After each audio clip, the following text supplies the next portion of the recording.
Alors, je parlais de la prise construit avec un start à 3B. Alors, il y aura un joueur du A qui aura son rôle à jouer avec une smoke qui partira du spawn. Il y a deux possibilités. Soit tu décides, et donc du coup c'est la strat qui est prévue à l'avance. La smoke doit partir monster. Donc le repère c'est contre cette poubelle, on vise l'extrémité de ce poteau et on job throw. Ça c'est la smoke monster, donc ça peut faire croire à une sorte d'anti-rush, même si c'est pas le plus efficace. C'est toujours bon à prendre.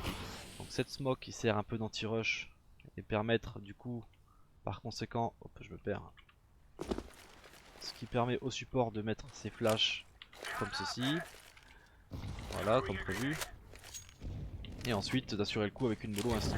Faut vraiment enchaîner les stuffs, hein. Donc t'as la smoke là, tu mets ta mollo après avoir mis tes flashs, et ça te fait une sorte d'anti-rush, bon, un peu late certes par rapport à ta mollo, mais une sorte d'anti-rush pour le B.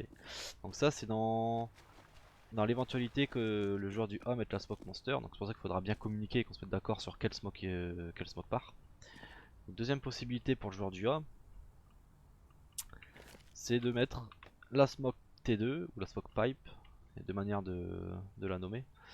Donc on se met sur le conteneur, on met le viseur entre les deux ici là, on se met debout, le coin de l'immeuble supérieur droit, on vise légèrement au-dessus et on lance. Voilà, et ça c'est la smoke T2 ou smoke pipe.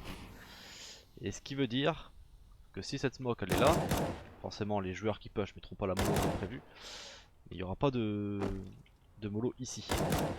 Alors il y a deux possibilités. Parmi les joueurs qui push, il y en a un qui peut en mettre une comme ça à l'arrache. Enfin comme ça, on va mettre un peu moins profond, mais comme ça, grosso modo. À l'arrache, c'est pas la plus gênante, mais c'est une des seules solutions que j'ai. Ou alors, le joueur qui met les flashs, plutôt que de descendre, parce que tu n'auras pas le temps d'anti-rush, et tu peux te faire rusher, plutôt que de descendre mettre les flashs d'ici, tu les mets depuis la hauteur, de manière la plus rapide possible. T'en mets une comme ça, et une comme ça grosso modo, et ça te permet à tes pushers de prendre la construit avec de blanc. Voilà. Donc là, c'est dans l'éventualité que la smoke tombe ici. Donc du coup, faudra bien se mettre d'accord pour le mec qui joue en A, le stuffer depuis le A, qui précise bien quel smoke il va mettre. Ou alors c'est le LIG en B qui va décider go prendre la construit avec la smoke pipe, ou go prendre la construit avec un start 3B et la smoke monster. Voilà pour le rôle du joueur A sur la prise construit avec un start 3B.